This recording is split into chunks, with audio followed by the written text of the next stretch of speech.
నమస్కారం. అహల్య న్యూస్ కి స్వాగతం. ఈనాటి వార్తలు. గుంటూరులోని తాడేపల్లిలో కేఎల్ విశ్వవిద్యాలయంలో జరిగిన మాదక ద్రవ్యాల వ్యతిరేక అవగాహన కార్యక్రమంలో ఆంధ్రప్రదేశ్ హోంమంత్రి అనిత మాట్లాడుతూ మాజీ ముఖ్యమంత్రి చంద్రబాబు నాయుడిని ప్రశంసించారు. సాధారణ బస్సు కూడా చేరుకోని చోట ఎయిర్ బస్ అవసరమా అని కొందరు ప్రశ్నించినప్పటికీ చంద్రబాబు ఎయిర్ బస్ ప్రాజెక్టును అక్కడికి విజయవంతంగా తీసుకుని వచ్చారని ఆమె వ్యాఖ్యానించారు. భోగాపురం విమానాశ్రయాన్ని పూర్తి చేసినందుకు ఆయనకు ఘనత ఇచ్చారని, ఆ గుర్తింపు ఆయనకు మాత్రమే దక్కుతుందని ఆమె పేర్కొన్నారు. అమరావతి గురించి మాట్లాడే హక్కు మాజీ ముఖ్యమంత్రి జగన్ కు లేదని, ఆయన చరిత్రలో మహిళల పట్ల కఠినంగా వ్యవహరించడం, వారిపై లాఠీ చార్జీలు ఆదేశించడం కూడా ఉందని అనిత తెలిపారు. చంద్రబాబు నాయకత్వంలో ఆంధ్రప్రదేశ్ గణనీయమైన పురోగతి సాధించిందని మంత్రి నొక్కి చెప్పారు. భోగాపురం అన్న ఎయిర్పోర్ట్ ని తీసుకొచ్చింది ఎవరో ప్రజలకు తెలుసు. ఆ రోజు భోగాపురం ఎయిర్పోర్ట్ మేము ల్యాండ్ ఎక్విజిషన్ చేస్తున్నాం అనుకునేటప్పుడు ఒక మనిషిని పక్కన పెట్టుకొని ఎర్ర బస్సు కూడా రాదు ఈ ప్లేస్లోకి అని చెప్పి మాట్లాడిన వీడియోలు కూడా ఉన్నాయి. మనం మర్చిపోయిన గూగుల్ మర్చిపోదు కదా. ఒక్కసారిగా Jaganmohan Reddy words belongs to Bhogapuram airport అంటే మొత్తం బయటకు వచ్చేస్తాయి కదా. అందులోంచి వచ్చిందే మొన్న రీసెంట్గా అందరూ కూడా బయట పెట్టారు. అంటే ఎర్ర బస్సు రాని చోటకి ఎయిర్ బస్సుని తీసుకొచ్చిన ఘనత గౌరవ చంద్రబాబు నాయుడు గారిది. ఈరోజు అలాంటి ప్లేసుల్లో కూడా ఈరోజు ల్యాండ్ అయింది. నేను ఉన్నప్పుడు నేను ఎన్ని చేసి ఆ రోజు నువ్వు వద్దు అని చెప్పిన వాడివి, నువ్వు అధికారంలోకి వచ్చిన తర్వాత నేను ఇన్ని కోట్లు ఖర్చు పెట్టాను, అన్ని కోట్లు ఖర్చు పెట్టానని చెప్పిన తర్వాత ఎందుకు ప్రారంభించడానికి ముందుకు రాలేకపోయింది? ఎందుకు ప్రారంభానికి నోచుకోలేకపోయింది? మళ్ళీ మాకెందుకు సంవత్సరంన్నర పట్టింది? ఈరోజు గవర్నమెంట్ ఎన్డీఏ కూటమి అధికారంలోకి వచ్చిన తర్వాత ఏవియేషన్ మినిస్టర్గా రామ్మోహన్ నాయుడు గారు వచ్చిన తర్వాత దాన్ని చాలా కృషి చేసి గౌరవ ముఖ్యమంత్రి గారు కూడా పలుసార్లు ఢిల్లీ వెళ్ళి పెద్దలతో మాట్లాడి ఈరోజు భోగాపురం ఎయిర్పోర్ట్కి ల్యాండ్ అయ్యేటట్టుగా చేసుకున్నాం. ఈరోజు గర్వంగా ఫీల్ అవుతున్నాం. భోగాపురం ఎయిర్పోర్ట్ ఈరోజు అల్లూరు సీతారామరాజు భోగాపురం ఎయిర్పోర్ట్ అని చెప్పుకోవడానికి దాన్ని కూడా ఈరోజు వాళ్ళు ఏదో క్రెడిట్ చోరీ చేసి మళ్ళీ తిరిగి మేమందరం ఏదో క్రెడిట్ చోరీ చేసినట్టు నంగనాచ కబుర్లు మాట్లాడుతూ ఉంటే నమ్మడానికి ప్రజలేమి ఎరువాలు కాదు. ప్రజలకి అన్నీ తెలియకుండా కూడా లేవు. అన్నీ తెలిసి ఎవరు చేస్తున్నారో, ఎవరి వల్ల ఈరోజు అభివృద్ధి జరుగుతుందో, ఎవరి వల్ల సంక్షేమం వస్తుందో ప్రతిదీ కూడా తెలుసు. ఎవరు ఎంత కష్టపడుతున్నారో కూడా ప్రజలకు కూడా తెలుసు. అసలు లేని వాళ్ళు ఎవరైనా ఈ రాష్ట్రంలో ఉన్నారంటే అది ఫస్ట్ ప్లేస్లో ఉండేది జగన్మోహన్ రెడ్డి. ఎందుకంటే ఇదే అమరావతి మహిళా రైతులు అమరావతి రాజధానిగా రావాలని చెప్పి ఉద్యమాలు చేస్తూ ఉంటే పోలీసుల చేత బూటకాలతో తన్నించిన రోజులు మర్చిపోయాడా జగన్మోహన్ రెడ్డి? ఇదే అమరావతి రైతులు అమరావతి టు తిరుపతి అని చెప్పి ఒక పాదయాత్ర పెట్టుకుంటే వాళ్ళు వేసుకున్న టెంట్లను కూడా పక్కన పెట్టేస్తే నడి రోడ్డు మీద అన్నం పెట్టుకుని భోజనం చేసిన సందర్భాలు మర్చిపోయారా? ఈ రోజు వరకు కూడా అమరావతి రైతుల మీద పెట్టిన కేసులు మర్చిపోయారా?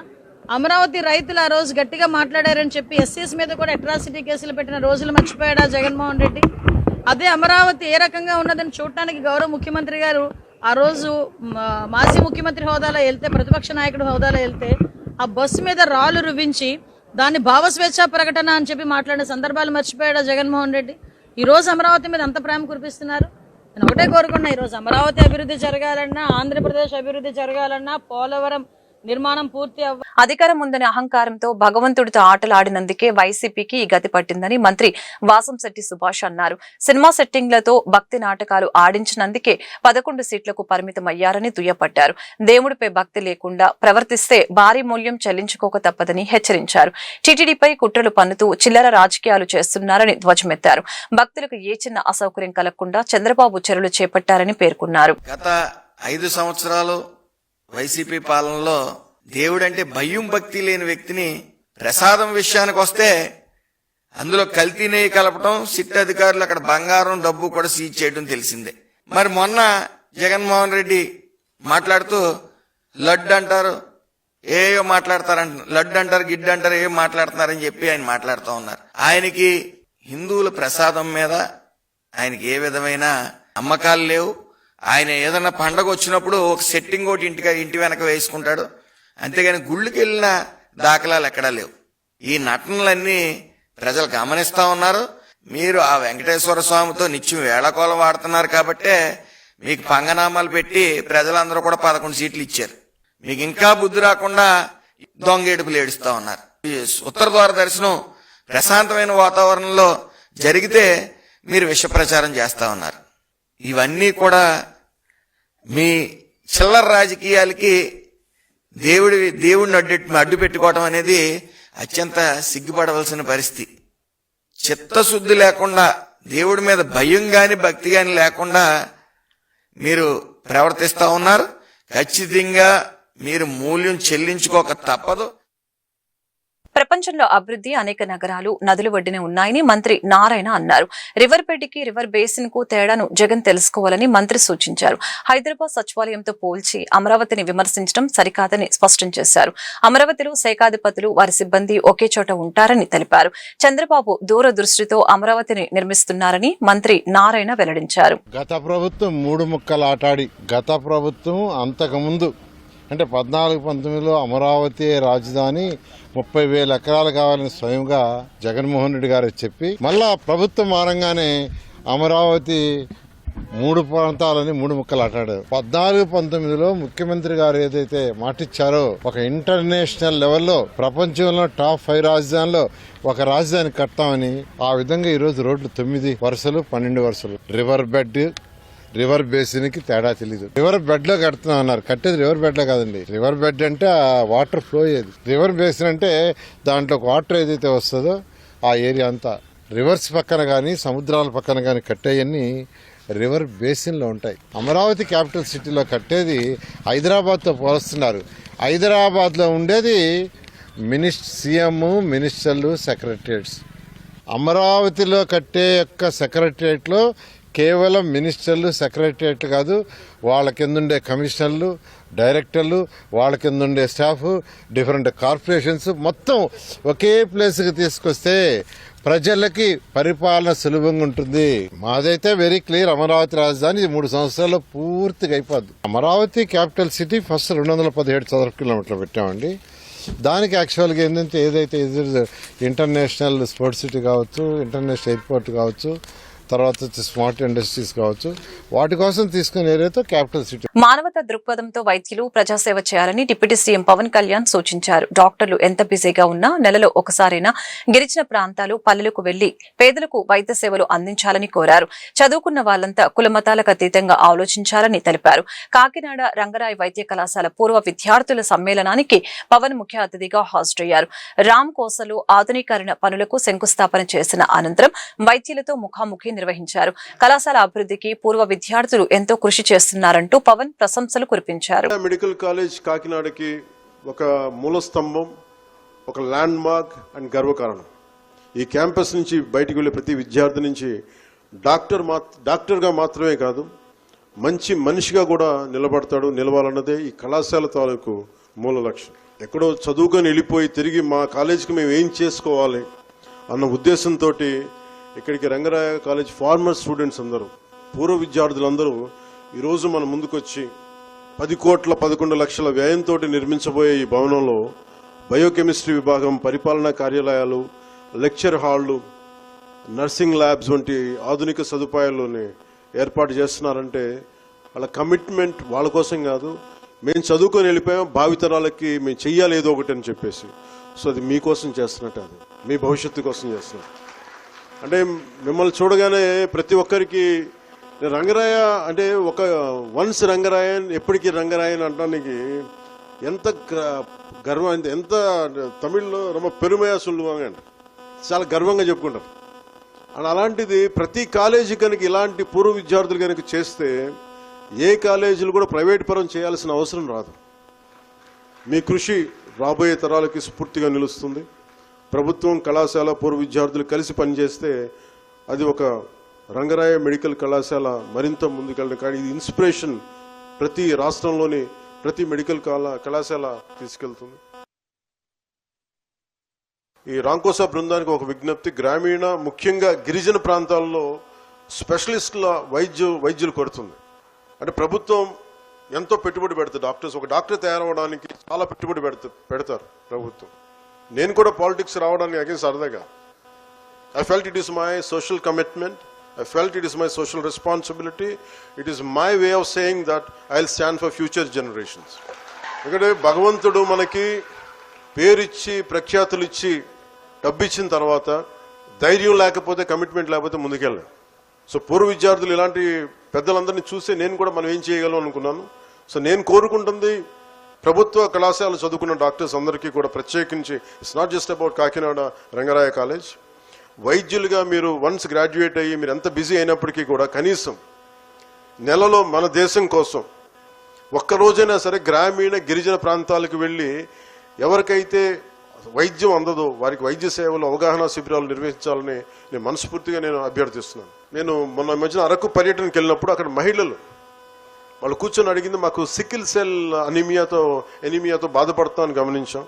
జగన్ రాష్ట్ర ప్రయోజనాలని కూటమి ప్రభుత్వం ఎలా దెబ్బతీస్తుందనేది వైసీపీ స్టేట్ కోఆర్డినేటర్ సజ్జల రామకృష్ణారెడ్డి వివరించారు. చంద్రబాబు రాయలసీమ ప్రజల ఊసురు పోసుకుంటున్నారని అన్నారు. తెలంగాణ అసెంబ్లీలో రేవంత్ రెడ్డి మాట్లాడిన మాటలకు చంద్రబాబు వద్ద సమాధానం లేదు. జగన్ అమరావతిపై పలు ప్రశ్నలు సంధించారు. రాజధాని నిర్మాణం కోసం తొలి దశ 50,000 ఎకరాలు ఇచ్చిన రైతులకు ఏమీ చేయలేదు. ముందు హామీ ఇచ్చిన రైతులకు ఏమీ చేయకుండా రెండవ దశకు వెళ్లటం తప్పు కదా అని ప్రశ్నించారు. రైతులకు ఇస్తున్న రిటర్న్ ప్లాట్స్ కి కనీసం మౌలిక సదుపాయాలు కల్పన లేదని సజ్జల అన్నారు. నాయుడు గారు ఈ రాజధాని అన్నప్పుడు అయ్యా నువ్వు ఈ రైతులది కాదు, డబ్బులు ఖర్చు పెట్టి కాదు, రాష్ట్రం పరిస్థితి ఇదిగా ఉన్నప్పుడు ఏరియా ఎక్కడ అంటే ఫైనాన్షియల్ బర్డన్ లేకుండా 20-30,000 ఎకరాలు తీసుకోండి. లేని పక్షంలో న్యాచురల్ ఆర్గానిక్ గా పెరగడానికి వీలుగా చేయండి. అసలు ప్రతిపక్షం చెప్పాల్సిన అవసరం చంద్రబాబు నాయుడు ఆలోచించుకోవాలా. 10 ఏళ్ళు హైదరాబాద్ చేసినట్టుగా నువ్వు తప్పుడు పనికి ఆ ఓటుకు కోట్లుగా అడ్డంగా దొరికి ఇప్పుడున్న ముఖ్యమంత్రి రేవంత్ రెడ్డి క్యాష్ బ్యాక్ తీసుకెళ్లి ఆ రోజు అక్కడ ఇస్తూ దొరికిపోతే వాళ్ళు కేసు పెడితే రాత్రి సర్దుకొని వచ్చి ఇక్కడికి వచ్చేసి అంతే హడావుడిగా మూడు చోట్ల అటు ఇటుని ఆఖరికి తెచ్చి నో మ్యాన్స్ ల్యాండ్ లాగా ఎవరు లేని చోట ఇక్కడికి వచ్చి దించారు. ఆ రోజు పెట్టిండొచ్చు కాదల్లా. అప్పుడు జగన్మోహన్ రెడ్డి గారు రాగానే అప్పుడున్న పరిస్థితిలో అక్కడికి సంబంధించినంత వరకు ఆల్టర్నేటివ్ రీజనల్ డెవలప్మెంట్ లో గ్రోత్ డ్రైవర్ గా వైజాగ్ పనిచేస్తుంది కాబట్టి సీట్ ఆఫ్ ది గవర్నమెంట్ అంటే హెడ్ ఆఫ్ ది గవర్నమెంట్ అందరు అక్కడ ఉంటే మోర్ ఫోకస్డ్ గా ఇది అవుతుంది. ఫాస్ట్ గా మిగిలిన దీటైన నగరంగా పెరుగుతుంది. ఇంటర్నేషనల్ గా కూడా గ్లోబల్ సిటీగా డెవలప్ అవడానికి వైజాగ్ ఉన్న దీనివల్ల అనేది ప్లాన్ చేసి నువ్వు కూడా అదే చేస్తున్నావు. ఈ రోజు జగన్మోహన్ రెడ్డి గారు అంటున్నది ఒకటే, ఇది ఎక్కడి నుంచి మొదలైంది? చంద్రబాబు నాయుడు గారు ఈ రాజధాని అన్నప్పుడు అయ్యా నువ్వు ఈ రైతులది కాదు, డబ్బులు ఖర్చు పెట్టి కాదు, రాష్ట్రం పరిస్థితి ఇదిగా ఉన్నప్పుడు ఏరియా ఎక్కడ అంటే ఫైనాన్షియల్ బర్డన్ లేకుండా 20-30,000 ఎకరాలు తీసుకోండి. లేని పక్షంలో న్యాచురల్ ఆర్గానిక్ గా పెరగడానికి వీలుగా చేయండి. అసలు ప్రతిపక్షం చెప్పాల్సిన అవసరం చంద్రబాబు నాయుడు ఆలోచించుకోవాలా. 10 ఏళ్ళు హైదరాబాద్ చేసినట్టుగా నువ్వు తప్పుడు పనికి ఆ ఓటుకు కోట్లుగా అడ్డంగా దొరికి ఇప్పుడున్న ముఖ్యమంత్రి రేవంత్ రెడ్డి క్యాష్ బ్యాక్ తీసుకెళ్లి ఆ రోజు అక్కడ ఇస్తూ దొరికిపోతే వాళ్ళు కేసు పెడితే రాత్రి సర్దుకొని వచ్చి ఇక్కడికి వచ్చేసి అంతే హడావుడిగా మూడు చోట్ల అటు ఇటుని ఆఖరికి తెచ్చి నో మ్యాన్స్ ల్యాండ్ లాగా ఎవరు లేని చోట ఇక్కడికి వచ్చి దించారు. ఆ రోజు పెట్టిండొచ్చు కాదల్లా. ఏపీ ముఖ్యమంత్రి చంద్రబాబుకు ఏ సమస్య వచ్చినా వైఎస్ఆర్సీపీ వైఎస్ జగన్ మీదనే విష ప్రచారం చేయడం అలవాటుగా మారిపోయిందని ఆగ్రహం వ్యక్తం చేశారు వైఎస్ఆర్సీపీ అధికార ప్రతినిధి కారుమూరి వెంకటరెడ్డి. రాష్ట్రంలో గత 19 నెలలుగా జరుగుతున్న అపచారాలపై విచారణ చేపట్టాలని డిమాండ్ చేశారు. వైఎస్ఆర్సీపీ అధికార ప్రతినిధి కారుమూరి వెంకటరెడ్డి మాట్లాడుతూ పరమ పవిత్రంగా భావించే దేవాదాయ శాఖకు సంబంధించిన భూములు టీడీపీ వాళ్లకు పందెరం చేసే కుట్రలకు తెరతీశారు. రాష్ట్రంలో 4.67 లక్షల ఎకరాలు ఉన్న దేవాదాయ శాఖ భూములను అప్పనంగా దోచిపెట్టేందుకు కేబినెట్ లో తీర్మానం చేశారు. 3,000 కోట్ల మార్కెట్ విలువ ఉన్న టీటీడీ స్థలాన్ని కారు చౌకగా 25 కోట్లకు కట్టపెట్టారు. తిరుమల ఆలయ ఆస్తిని ప్రైవేటు వ్యక్తులకు ఇస్తున్నారు. వైఎస్ఆర్ కాంగ్రెస్ పార్టీ తరఫున మీ అందరికీ అడ్వాన్స్ గా సంక్రాంతి శుభాకాంక్షలు. నిజంగా ఈ రోజు ప్రెస్ మీట్ ఒక బాధాకరమైనటువంటి ప్రెస్ మీట్ గా మనం భావించాలి. మనం పరమ పవిత్రంగా భావించేటటువంటి దేవాదాయ శాఖకు సంబంధించినటువంటి భూముల్ని ఓ పక్క తెలుగుదేశం పార్టీ వాళ్ళకి దోచిపెట్టేటటువంటి కార్యక్రమం ఏ విధంగా తెరలేపారనే దానికి సంబంధించి నిన్న వాళ్ళు రిలీజ్ చేసినటువంటి జియో నెంబర్ 15ను చూస్తే అత్యంత దారుణంగా దేవాదాయ శాఖకు సంబంధించినటువంటి వ్యవసాయేతర భూములు ఏదైతే ఉంటాయో ఆ భూములంటే దేవాదాయ శాఖ పరిధిలో వివిధ ఆలయాలు కావచ్చు, మఠాలు కావచ్చు, సత్రాలు కావచ్చు, లేదంటే ఇతర ధార్మిక సంస్థల పేర్లతో ఉన్నటువంటి వేలాది ఎకరాల భూముల్ని ఏదైతే వాళ్ళకి సంబంధించినటువంటి వాళ్ళు ఎవరైతే వాళ్ళకి కావాల్సినటువంటి వ్యక్తులకి కావాల్సినంత రేటుకి ఇచ్చేటటువంటి కార్యక్రమానికి నిన్న ఆంధ్రప్రదేశ్ రాష్ట్ర ప్రభుత్వం తెరలేపింది, చంద్రబాబు నాయుడు గారి కూటమి ప్రభుత్వం. అంతకుముందు ఎప్పుడైనా సరే దేవాదాయ శాఖకు సంబంధించినటువంటి వ్యవసాయేతర భూములు ఏదున్నా కూడా అంతకుముందు జియో నెంబర్ 426 ప్రకారం ఆ భూముల్ని వేలం ద్వారా మాత్రమే దక్కించుకోవాలంటే ఎవరైతే వేలంలో పార్టిసిపేట్ చేస్తారో ఆ పార్టిసిపేట్ చేసి దానికి ఒక ధర నిర్ణయిస్తారు. ఆ ధర ప్రకారమే ఏదైతే ఆ భూములు అనే దానికి లీజ్ ఇవ్వాలి.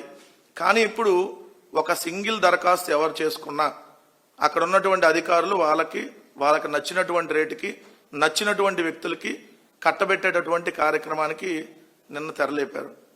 అది కూడా సాక్షాత్తుగా మన క్యాబినెట్లో తీసుకున్నటువంటి నిర్ణయం. ఆ క్యాబినెట్లో మన సనాతన డ్రామా ఆర్టిస్టు క్యాబినెట్ మంత్రిగా ఉన్నప్పుడు తీసుకున్నటువంటి నిర్ణయం. ఏంటిది అని అంటే, దేవాదాయ శాఖ ఆధ్వర్యంలో ఏదైతే మఠాలు కానీ సత్రాలు కానీ ఆలయాలకు సంబంధించినటువంటి భూములు ఆంధ్రప్రదేశ్ రాష్ట్ర వ్యాప్తంగా 4,67,000 ఎకరాలు ఉన్నాయి. 4,67,000 ఎకరాలు. దాంట్లో ఏదైతే పట్టణ ప్రాంతాల్లో అత్యంత ఖరీదైనటువంటి, అంటే దాదాపు ఎకరం 20 కోట్లు 30 కోట్లు చేసేటటువంటి భూములు కూడా ఉన్నాయి. దాంట్లో 4,244 ఎకరాలు. దీన్ని అప్పనంగా వాళ్ళకి సంబంధించినటువంటి వాళ్ళకి దోచిపెట్టేటటువంటి కార్యక్రమం. దానిలో 4,244 ఎకరాలంటే 2,05,40,960 చదరపు అడుగుల స్థలాలు. దీంట్లో 1,55,00,000 చదరపు అడుగుల స్థలాలు ఖాళీ స్థలాలు, 50,000 చదరపు అడుగులు ఆల్రెడీ బిల్డింగ్స్ రూపంలో ఉన్నాయి. వీటన్నిటినీ ఏదైతే వాళ్ళకి సంబంధించినటువంటి 2 గంజాయి కేసుల్లో 11 మంది నిందితుల్ని గుంటూరు పోలీసులు అరెస్టు చేశారు. వారి నుంచి 4.4 కేజీల గంజాయి స్వాధీనం చేసుకున్నామని గుంటూరు జిల్లా ఎస్పీ వకుల్ జిందాల్ తెలిపారు. శనివారం గుంటూరు జిల్లా ఎస్పీ కార్యాలయంలో ఏర్పాటు చేసిన మీడియా సమావేశంలో నిందితుల్ని స్వాధీనం చేసుకున్న గంజాయిని హాజరుపరిచారు. ఈ సందర్భంగా కేసుకు సంబంధించిన వివరాలను ఆయన వెల్లడించారు. గంజాయి రహిత జిల్లాగా గుంటూరును మార్చే క్రమంలో పాత నేరస్తులపై నిఘా పెట్టామని, తద్వారా సత్ఫలితాలు సాధిస్తున్నామని పేర్కొన్నారు. గంజాయిపై ఉక్కుపాదం మోపుతున్నామని, గంజాయిని విక్రయించిన సేవించిన కేసులు తప్పవని హెచ్చరించారు. జరుగుతా ఉంది.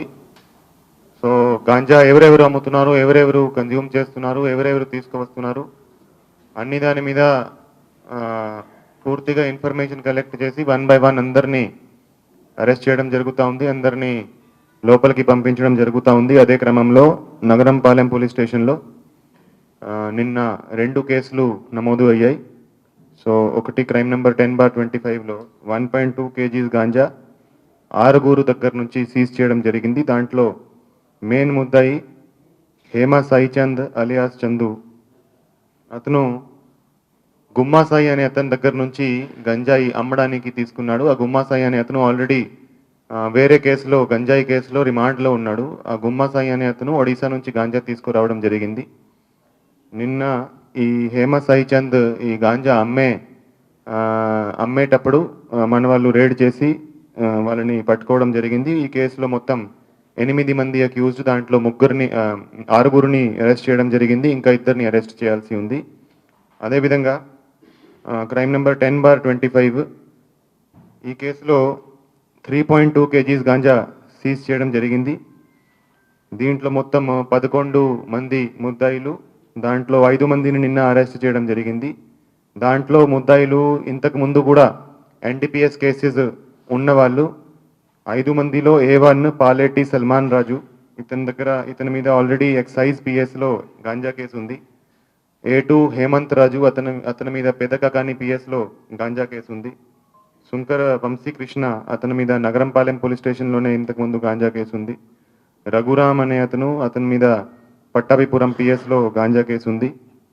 ఈ కేసులో మొత్తం 5 మందిని అరెస్ట్ చేసి ఈరోజు రిమాండ్కి పంపించడం జరుగుతుంది. ఇంకా 6 ఈ కేసులో ఇంకా అరెస్ట్ చేయాల్సి ఉంది. అది కూడా త్వరలో వాళ్ళని అరెస్ట్ చేయడం జరుగుతుంది. సో ఈరోజు 11 మందిని గాంజా ఎవరైతే అమ్ముతున్నారో, ఎవరైతే కన్జ్యూమ్ చేస్తున్నారో వాళ్ళని అరెస్ట్ చేసి రిమాండ్కి పంపించడం జరుగుతుంది. సో కంటిన్యూస్గా గాంజా ఎవరైతే తీసుకువస్తున్నారో అమ్ముతున్నారో వాళ్ళ మీద మేము రేడ్స్ చేసి వాళ్ళను అరెస్ట్ చేయడం జరుగుతూ ఉంది. ఇప్పటి వరకు ఆల్మోస్ట్ 210 మెంబర్స్ని మనం లాస్ట్ 3 monthsలో అరెస్ట్ చేయడం జరిగింది. 45 కేసెస్ గాంజా కేసెస్ నమోదు చేయడం జరిగింది. ఆల్మోస్ట్ అమెరికా అధ్యక్షుడు ట్రంప్ దూకుడుని ప్రపంచ శాంతికి ముప్పు వాటిల్లే ప్రమాదం ఉందని సిపిఐ జాతీయ సమితి సభ్యులు ముప్పాల నాగేశ్వరరావు, సిపిఐ రాష్ట్ర కార్యదర్శి వర్గ సభ్యులు జంగల అజయ్ కుమార్ ఆందోళన వ్యక్తం చేశారు. 3వ ప్రపంచ యుద్ధ భయాన్ని రెచ్చగొట్టేలాగా అమెరికా విధానాలు ఉన్నాయని ఆరోపించారు. మోడీ పాలనలో ప్రజాస్వామ్య మనుగడ ప్రశ్నార్థకంగా మారిందని అన్నారు. గుంటూరు కొత్తపేట సిపిఐ జిల్లా కార్యాలయంలో ఏర్పాటు చేసిన మీడియా సమావేశంలో వారు మాట్లాడారు. జనవరి 18న సిపిఐ ఆధ్వర్యంలో జరిగే భారీ ప్రదర్శన బహిరంగ సభకు ప్రజలు తరలి రావాలని పిలుపునిచ్చారు. సంతోషపరచమని చెబితే దాన్ని ఖండించే ధైర్యం లేకుండా ఊగిసలాడుతూ ఉన్నాడు. ఇవాళ రష్యా అయినా, చైనా అయినా, ఇండియా అయినా ప్రపంచ దేశాలన్నీ ఏకతాటి మీదకి వచ్చి ఐక్యరాజ్య సమితి నియమ నిబంధనల్ని అమలు జరుపుకునేటువంటి పద్ధతుల్లో అంతర్జాతీయ సౌభ్రాతృత్వాన్ని కొనసాగించే పద్ధతుల్లో ఆయా దేశాల సార్వభౌమత్వాన్ని గౌరవించుకునేటువంటి పద్ధతుల్లో ట్రంప్ను అణచాలి. అందుకు ప్రపంచం అంతా ఐక్యం కావాల్సినటువంటి పరిస్థితి.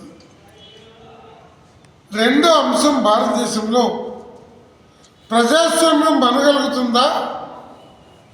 మోడీ ఈ దేశంలో ఒక నియంతగా మారేదాన్ని మనం అనుమతించాలా? ఇప్పటికి మోడీ రాజ్యాంగేతర శక్తిగా, రాజ్యాంగానికి అతీతమైన వ్యక్తిగా ఆయన వ్యవహార శైలి పెరిగిపోయింది. ప్రతిపక్షాల మాటకి గౌరవం లేదు, రాజ్యాంగానికి గౌరవం లేదు.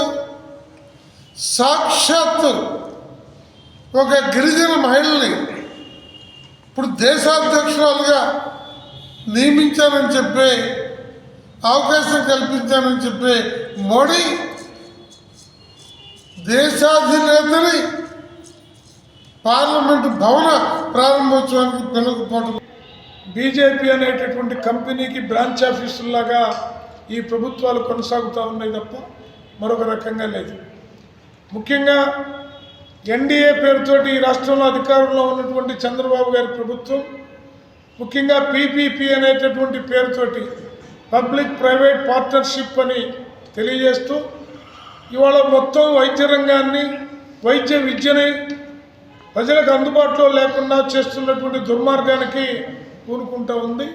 దీనికి నరేంద్ర మోడీ డైరెక్టర్, చంద్రబాబు గారు యాక్టర్గా దీన్ని మనం చూడాల్సిన అవసరం ఏర్పడుతూ ఉంది. అందువల్ల ఈ నెల 14వ తేదీన ఆ పీపీపీ జీవో కాపీలు ఏవైతే ఉన్నాయో వాటిని భోగి రోజు కాబట్టి భోగి మంటల్లో సిపిఐ తరఫున రాష్ట్ర వ్యాప్తంగా దగ్ధం చేయబోతూ ఉన్నాం.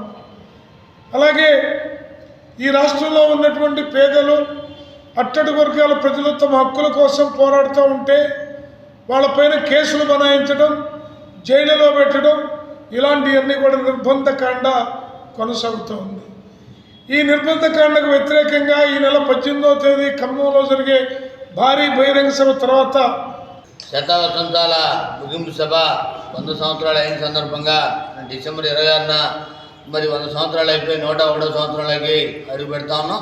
ఆ సందర్భంగా ఖమ్మం పట్టణంలో ఎన్నికల గడువు ఉన్న కారణంగా ముగింపు సభను మరి ఈ నెల 18కి మార్చడం జరిగింది. దాంట్లో భాగంగా ఈ జిల్లా నుండి మరి పెద్ద ఎత్తున ర్యాలీలో, ప్రదర్శనలో పాల్గొనాలని జిల్లా ప్రజానికానికి, అట్లాగే ప్రజా సంఘాల మరి కార్యకర్తలందరూ కూడా పిలుపునిస్తూ రాబోయే కాలంలో ఏదైతే ఈ రాష్ట్ర కేంద్ర ప్రభుత్వాలన్నీ కూడా ప్రవేశపెడుతున్నటువంటి వాటన్నిటి మీద కూడా రాబోయే కాలంలో భవిష్యత్ కార్యక్రమాన్ని నిర్వహించుకొని మరి ముందుకెళ్ళబోతా ఉన్నాం.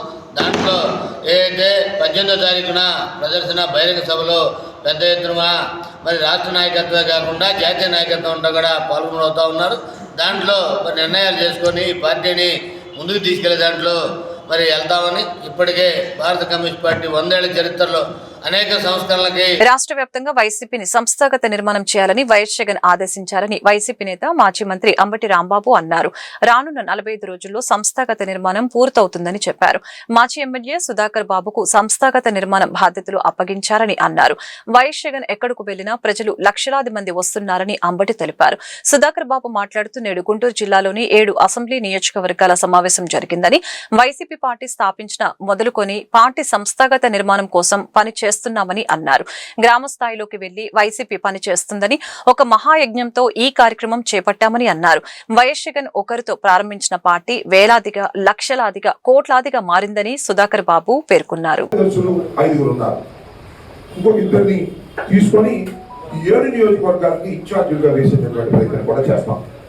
దాన్ని కూడా ఒక 5 నిమిషాల్లో ప్రకటించేటువంటి కార్యక్రమం చేస్తాం. ఈ విధంగా సంస్థాగతంగా బలోపేతం చేసేటటువంటి కార్యక్రమాన్ని ఇవాళ శ్రీకారం చుట్టడం జరిగింది. ఇంతకుముందు చెప్తున్నా కూడా ఫాలోఅప్ లేదు అనేటువంటి భావన ఉంది. అందువల్ల కొద్దిగా స్పీడప్ చేసే కార్యక్రమాన్ని చేసి సాధ్యమైనంత త్వరలో మొత్తం సంస్థాగతంగా ఏ ఒక్క పోస్టు ఖాళీ లేకోకుండా అంత డిజిటలైజ్ చేసి సెంట్రల్ కమిటీకి పంపించేటటువంటి ప్రయత్నం మనం చిత్తశుద్ధిగా చేయవలసిన అవసరం ఉందని ఈ సందర్భంగా నేను తెలియపరుస్తూ ఉన్నాను. దానిలో మనం ఇవాళ ఇక్కడ సాయంత్రం నర్సాపేట ఈ 2 జిల్లాలు మరి సుధాకర్ బాబు వెళ్తున్నారు. ఇంకా కొన్ని చోట్ల కూడా జరుగుతూ ఉన్నట్టుగా ఉన్నాయి. దానికి పూర్తిగా ముఖ చిత్రం నాకు తెలియదు. కాబట్టి మన గుంటూరు జిల్లాని కాస్త స్పీడ్గా తీసుకువెళ్ళేదానికి ప్రయత్నం చేద్దాం. జిల్లా కమిటీలు అయితే అయిపోయినాయి, కానీ ఇంకా కొన్ని కమిటీలు అలా పెండింగ్.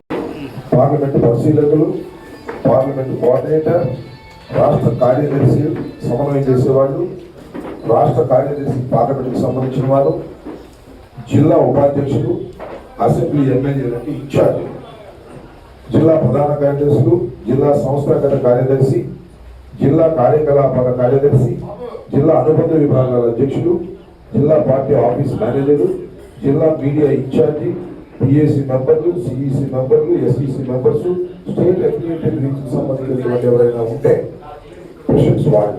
ఇది మొత్తంగా దీనిలో కూర్చోవలసిన వాళ్ళు. వీళ్ళు తప్ప మిగతా వాళ్ళైతే దయచేసి బయట వెయిట్ చేయండి. గుంటూరు జిల్లా కాంగ్రెస్ పార్టీ కార్యాలయంలో జరిగిన కార్యవర్గ సమావేశంలో ఏఐసీసీ సెక్రటరీ పాలక్ వర్మ ముఖ్య అతిథిగా పాల్గొన్నారు. నూతన డీసీసీ అధ్యక్షులు యన్నం సుధీర్ బాబా ఆధ్వర్యంలో జరిగిన సమావేశంలో వర్కింగ్ ప్రెసిడెంట్ మస్తాన్వలి, సీనియర్ నాయకులు లింగంశెట్టి ఈశ్వరరావు పాల్గొన్నారు. ఈ సందర్భంగా పాలక్ వర్మ మాట్లాడారు. పేద ప్రజలకు ఉపాధి కల్పించేందుకు 2005లో మహాత్మా గాంధీ జాతీయ గ్రామీణ ఉపాధి హామీ చట్టం అమల్లోకి వచ్చిందని ఈ సందర్భంగా తెలిపారు. చరిత్ర మూలాలను ఆర్ఎస్ఎస్ వాదులు తొలగించే ప్రయత్నం చేస్తున్నారని ఈ సందర్భంగా మండిపడ్డారు. కార్యక్రమంలో డాక్టర్ జాన్ బాబు, బిల్లా సునీల్, కరీం, మోషే తదితరులు పాల్గొన్నారు. మతం పేరు మీద విబిజి రామ్జీకి మహాత్మా గాంధీ గ్రామీణ ఉపాధి హామీ పథకానికి సంబంధం ఏంటి? అందుకోసం మీ ద్వారాగా ఈ రాష్ట్ర పంచాయతీరాజ్ శాఖ మంత్రి దీన్ని వెల్కమ్ చేశాడు. ఏం తెలుసు అని చెప్పి వెల్కమ్ చేశాడు. ఇవాళ 5 నెలల నుంచి డబ్బులు ఇవ్వట్లా. 5 నెలల నుంచి ఈ పథకం కింద పనిచేసిన కార్మికులకు డబ్బులు ఇవ్వాల. వాళ్ళు అడుగుతున్నారు, మీరు మా గ్రామాలకు రండి, మేము మీతో పాటు పనిచేయడానికి సిద్ధంగా ఉన్నారని చెప్తున్నారు. అది ఈ రోజు ఉన్నటువంటి పరిస్థితి. ఈ పథకం గురించి ఏఐసిసి సెక్రటరీ గారు, మన ఆంధ్ర రాష్ట్ర వ్యవహారాల ఇన్ఛార్జి ఎక్కడ వాళ్ళు అక్కడి నుంచి పెద్ద ఎత్తున పాల్గొని ఆ 700 జిల్లాల్లో కూడా ఈ కేంద్ర ప్రభుత్వం తీసుకున్న నిర్ణయాలు కానివ్వండి, ఈ ఉమ్మడి రాష్ట్ర ప్రభుత్వానికి కూడా ఎందుకు నోరు మెదపట్లేదు? జగన్మోహన్ రెడ్డి గారు మీరు ఎందుకు నోరు మెదపట్లేదు? ఎందుకు పవన్ కళ్యాణ్ గారు ఇప్పటికే 14 లక్షల మందిని మీరు కేవైసీ ద్వారాగా తీసేశారు? వాళ్ళ బతుకులు ఎక్కడికి పోతా ఉన్నాయి? ఎందుకు చంద్రబాబు నాయుడు గారు ప్రతి మంగళవారం వెళ్ళి కేంద్ర ప్రభుత్వం నుంచి అప్పు తెచ్చుకునేవాడి రేపు 40% ఎక్కడి నుంచి ఈ పథకానికి డబ్బులు ఇస్తావో అని కాంగ్రెస్ పార్టీ ప్రశ్నిస్తూ ఇక్కడ మరి ఉపవాస దీక్ష చేయబోతా ఉన్నాం. మీడియా మిత్రులు దీన్ని విస్తృతంగా ప్రచారం కల్పించాలనేటటువంటి ఉద్దేశంలో పాలక వర్మ గారు మాట్లాడారని చెప్పి. MNREGA was launched by Sonia ji and Manmohan Singh ji as right to work for the rural people, which protects the rights of the laborers of the village, and in turn they used to get 100 days of work minimum on the enhance of their demand. If they are demanding for work today, within 15 days the government was supposed to provide them work, and if any delay happens, the government was supposed to give them salaries, and the ratio was 100% skilled labor. Unskilled laborers wages were given by the central government, but VBG Ramji Act, as per that, the proportion of the payments will differ. It will be 60:40. The 40% of the ratio burden is increased to the state government, which was previously taken care in the Manrega by the central government. So what happens with this, when the burden of more 30% is given to the state, it cannot bear the cost of the upcoming demands. And previously it was demand-based supply, and now it will be decided by the central government. Mahatma Gandhi గారు. వారి పేరుతో గ్రామాల్లో వలస వెళ్ళకుండా గ్రామీణ ప్రజలకు మరి కరువు కాటప్పుడు వలస వెళ్ళకుండా సూసైడ్ చేసుకోకుండా నివారించడానికి వారి మోసాన్ని ప్రపంచవ్యాప్తంగా ఎక్కడ లేని విధంగా మన్మోహన్ సింగ్ గారు, సోనియా గాంధీ గారి నేతృత్వంలో గ్రామీణ మహాత్మా గాంధీ గ్రామీణ ఉపాధి అని దాని అనంతపూర్లో మన రాష్ట్రంలోనే దాన్ని ప్రారంభం చేయడం జరిగింది. ఆ విధంగా ఆ కార్యక్రమం వల్ల అనేక రకాల ప్రయోజనం గ్రామాలకి గ్రామాభివృద్ధికి మరి పునాదిగా ఉన్నది. దాని పేరు మార్చి రామోజీ పేరుతో పెట్టడం అనేది చాలా తప్పు. మహాత్మా గాంధీ చేసిన దారిసే గుర్తు పెట్టారు. సంక్రాంతి సంబరాల కార్యక్రమం ప్రభుత్వ బాలికల జూనియర్ కళాశాల నందు ఘనంగా నిర్వహించబడింది. ఈ కార్యక్రమానికి టీడీపీ పార్టీ గుంటూరు జిల్లా పార్లమెంటు ఆర్గనైజింగ్ సెక్రటరీ డాక్టర్ శనక్కెల రాజకుమారి గారు ముఖ్య అతిథిగా హాజరై భోగి మంటలు, గొబ్బెమ్మల కార్యక్రమాల్లో ఉత్సాహంగా పాల్గొన్నారు. వారు ముగ్గులు పోటీ విజేతలకు గిఫ్ట్స్ పంపిణీ చేసి విద్యార్థుల్లో ఉత్సాహాన్ని మరింత పెంచారు. కార్యక్రమంలో పొంగళ్లు ఉడికించడం వంటి సాంప్రదాయ కార్యక్రమాలు కూడా సంతృప్తికరంగా నిర్వహించబడ్డాయి. ఈ సందర్భంగా సంక్రాంతి పండుగ మన భారతీయ సంస్కృతి సాంప్రదాయాలను ప్రతిబింబించే గొప్ప పండుగ అని, రైతుల కష్టానికి గౌరవంగా పంట కోత అనంతరం కృతజ్ఞతతో జరుపుకునే పండుగే సంక్రాంతి అని విద్యార్థులకు వివరించారు. భోగి మంటలు పాతదాన్ని విడిచిపెట్టి కొత్త ఆలోచనలు, కొత్త లక్ష్యాలతో ముందుకు సాగాలని సూచించే ప్రతీకగా పొంగళ్లు, గొబ్బెమ్మలు గ్రామీణ జీవన శైలిని, ప్రకృతితో మన అనుబంధాన్ని గుర్తు చేస్తాయని తెలిపారు. కుటుంబ సభ్యులు, బంధువులు, పొరుగువారితో కలిసి ఆనందాన్ని పంచుకునే పండుగగా సంక్రాంతి ప్రత్యేకతను వివరించారు. విద్యార్థులు చదువుతో పాటు సంస్కృతి విలువలను అలవర్చుకొని సాంప్రదాయాలను కాపాడుకుంటూ ఆధునిక విద్యలో ముందుకు సాగాలని ప్రోత్సహించారు. కార్యక్రమంలో కళాశాల ప్రిన్సిపల్ బత్తుల ఉమాదేవి గారు, 6వ వార్డు కార్పొరేటర్ పోతురాజు సమత గారు, అధ్యాపకులు, విద్యార్థులు పెద్ద ఎత్తున పాల్గొని కార్యక్రమాన్ని విజయవంతం చేశారు.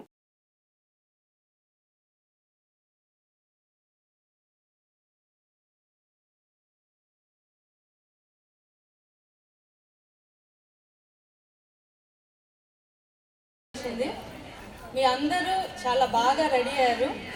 అందరూ ట్రెడిషనల్గా మన సంక్రాంతి అంటే ఇట్లా ఉండాలి అన్న ఒక ఎగ్జాంపుల్, మన సాంప్రదాయంగా సంస్కృతంగా సంక్రాంతి అంటేనే సంస్కృతి శుభ్రం, కృతజ్ఞత, అందరూ ఆనందంగా చేసుకోవాలనేదే మెసేజ్. అంటే మీకు సంప్రదాయం అంటే అందరూ అదే బట్టలతో వచ్చాం. సంస్కృతి అంటే ఇప్పుడు మనం మేడం అందరితో భోగి చేయించారు, భోగి పళ్ళు చేయించారు, అక్కడ ఇంకా డ్యాన్స్, పొంగల్, ఇంకా పొంగల్ కూడా అవ్వాలి, మనం పొంగల్ కూడా తినాలి. ఇది మెయిన్గా 3 రోజుల పండగ. ఏమేంటాయి? సో ఈ 3 మీరు ఇంటికి వెళ్ళినాక ఎప్పుడైతే మీకు ఇవాళ నుంచి రేపటి నుంచి హాలిడేస్, ఈ 3 రోజులు అవి బాగా చేసుకోవాలి. దాంతోపాటు ఇది మెయిన్గా రైతుల పండగ అంటాం. ఎందుకంటే ఇది ఫస్ట్ కోత వస్తే వాళ్ళందరూ ఆనందంగా చేసుకుంటారు కాబట్టి ఇది సంక్రాంతి అని అంటాం. అంటే మెయిన్గా రైతులు వాళ్ళ ఫస్ట్ కోత ఏంటది? బియ్యం, బెల్లం.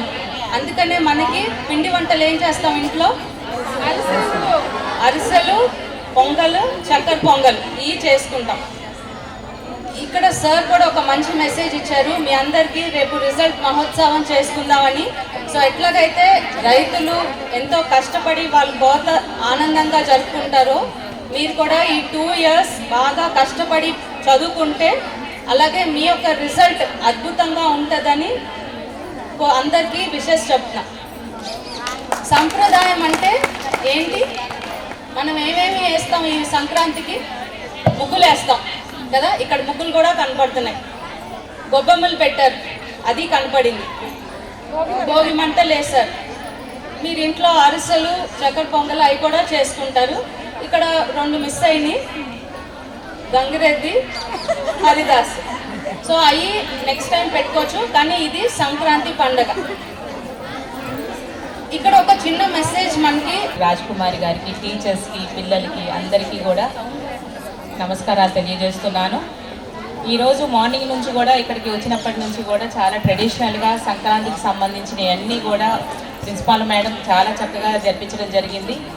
భోగి మంటల కాడ నుంచి స్టార్ట్ చేసి అక్కడ నుంచి గొబ్బెమ్మలు కానివ్వండి, పొంగల్ కానివ్వండి, బొమ్మల కొలువు కానివ్వండి, మనకి ట్రెడిషనల్గా వస్తున్నటువంటి పిల్లలకి భోగి పళ్ళు పోసే విధానం కానివ్వండి, పిల్లలందరూ కూడా చాలా చక్కగా రెడీ అయ్యి వచ్చారు. ముఖ్యంగా ఇక్కడ టీచర్స్, నేను చూడంగానే నాకు ప్రిన్సిపాల్ గారిని చూడంగానే చాలా హ్యాపీ అనిపించింది. చాలా బాగా అందంగా రెడీ అయ్యారు. చక్కగా వాళ్ళ హస్బెండ్ కూడా చక్కగా ట్రెడిషనల్గా పంచగట్టుకొని శర్వాణి వేసుకొని చాలా ట్రెడిషనల్గా ఉన్నారు. ప్రిన్సిపాల్ గారు కానీ వాళ్ళ హస్బెండ్ గారు కానీ, ఇంకా టీచర్స్ కూడా కొంతమంది మేడమ్స్ని చూశాను, చాలా ట్రెడిషనల్గా చాలా ఎంజాయ్ చేస్తున్నారు పిల్లలతో పాటు. సార్స్ అందరూ కూడా చక్కగా పట్టు పంచ కట్టుకొని చక్కగా ట్రెడిషనల్గా వచ్చారు. మేడమ్స్ కూడా చాలా యాక్టివ్గా, మేము అక్కడ భోగి మంటల దగ్గర కూడా steps, madam first step second step ఇట్లా స్టెప్స్ వేయండి అని చక్కగా చూపిస్తా చక్కగా పిల్లలతో యాక్టివ్గా పిల్లలతో కలిసిపోయి చాలా ఎంజాయ్ చేస్తున్నారు.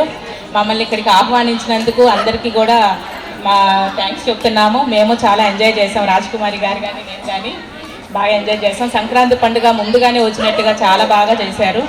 అంతేకాకుండా మన ట్రెడిషనల్, మన హిందువుల్లో ముఖ్యమైన పండుగ సంక్రాంతి పండుగ. మనం 3 రోజులు జరుపుకుంటాం ఈ పండుగని. భోగి అనగానే మనం ఉదయాన్నే భోగి మంటలు వేసుకుంటాము, చక్కగా పిల్లలకి బొమ్మల కొలువు పెట్టుకుంటాము, పోసుకుంటాము పిల్లలకి. అంతేకాకుండా భోగి పళ్ళు పోసుకుంటాము. అంతేకాకుండా సంక్రాంతి రాగానే పిండి వంటలతో, కొత్త అల్లులతో, బంధువులతో మేము మా ఫ్యామిలీ ప్రతి సంక్రాంతికి చాలా బాగా చేసుకుంటాము. ఆ సంక్రాంతికి 3 రోజులు మాత్రం ఇంకా వెళ్ళిపోతాం, ఫామ్ హౌస్కి వెళ్ళిపోయి మొత్తం ఫ్యామిలీస్ మొత్తం 200 మంది కలిసి ఒకే చోట ఉండి గ్యాదర్ అయ్యి భోగి పండుగ నుంచి సెలబ్రేట్ చేసుకుంటాం. భోగి, సంక్రాంతి, ఇంకా కనుమ వచ్చిందంటే మామూలుగా అది కోడి పందాలు అనేసి అన్ని రకాల నాన్ వెజ్ ఐటమ్స్ వండుకొని అందరం గేమ్స్ పెట్టుకొని సరదాగా ఈ 3 రోజులు మాత్రం చాలా హ్యాపీగా ఎంజాయ్ చేస్తాం. మాకు ఇష్టమైన పండుగలో సంక్రాంతి పండుగ అసలు ప్రప్రథమం. గుంటూరు నగరంలో జరిగిన పలు ప్రముఖ కార్యక్రమాలు టీడీపీ పార్టీ గుంటూరు జిల్లా పార్లమెంట్ ఆర్గనైజింగ్ సెక్రటరీ డాక్టర్ సనికెల రాజకుమారి గారు ఎమ్మెల్యే గల్లా మాధవి గారితో కలిసి పాల్గొన్నారు. గుంటూరు చేబ్రోలు హనుమయ్య గ్రౌండ్ లో నిర్వహించిన ఈనాడు 50వ సంవత్సరం ఈటీవీ 30వ వసంతాల వేడుకకు హాజరై మీడియా సంస్థల సేవలను అభినందించారు. అనంతరం గుంటూరులోని హజరత్ కాలే మస్తాన్ వలీ బాబా ఉరుసు ఉత్సవాల్లో పాల్గొని బాబాకు చాదర్ సమర్పించి ప్రత్యేక ప్రార్థన నిర్వహించారు. అలాగే గుంటూరు 60 అడుగుల రోడ్డు శ్రీనివాసరావుపేటలోని శ్రీ వెంకటేశ్వర స్వామి దేవస్థానంలో నిర్వహించిన classical dance junior world record సాధించిన కళాకారుల ఫెసిలిటేషన్ కార్యక్రమానికి హాజరయ్యారు. అలాగనే ప్రతిభావంతుల్ని ఘనంగా సత్కరించారు. Classical dance juniors world record సాధించిన కళాకారుల ఫెలిసిటేషన్ కార్యక్రమానికి హాజరై ప్రతిభావంతులని ఘనంగా సత్కరించారు. ఈ వార్తలు ఇంతటితో సమాప్తం. మరొక బులెటిన్లో మళ్ళీ కలుద్దాం. నమస్కారం.